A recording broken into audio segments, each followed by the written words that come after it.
आज मैं आपको एक ऐसी खबर सुनाने जा रहा हूं जो आपने पहले भी सुनी होगी, कई बार सुनी होगी, लेकिन अफसोस आपने याद नहीं रखा और सरकार ने तो मानो सुनी ही नहीं।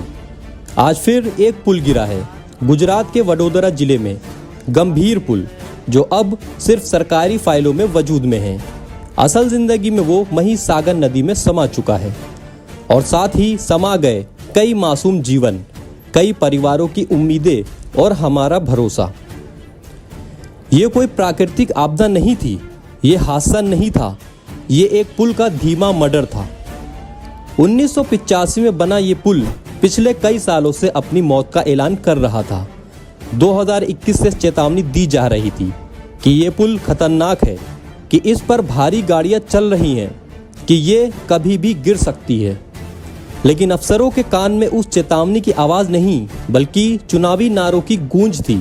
नतीजा कम से कम 18 मौतें, कई लोग घायल, कुछ अब भी लापता।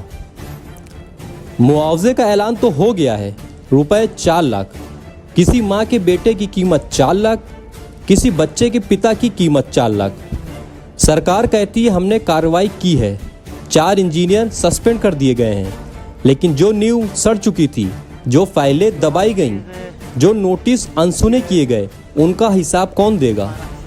क्या वो मंत्री सस्पेंड होंगे जिनके इलाके में ये पुल था? क्या वो अधिकारी जेल जाएंगे जिनके दस्तखत इस पुल की उम्र बढ़ाते रहे? 2022 मोरबी पुल गिरा था, 135 मौतें।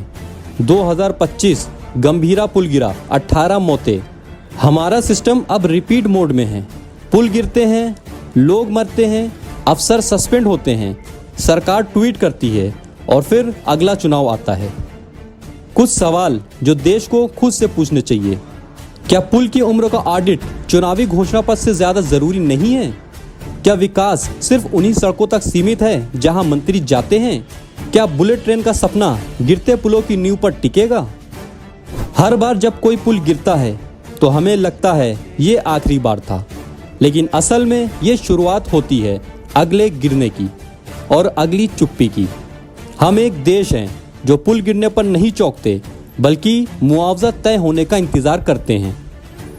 हमारे देश में पुल नहीं गिरते, सिस्टम गिरता है हर बार, और हम सब उसे उठने देते हैं, फिर से बिना सबक सीखे।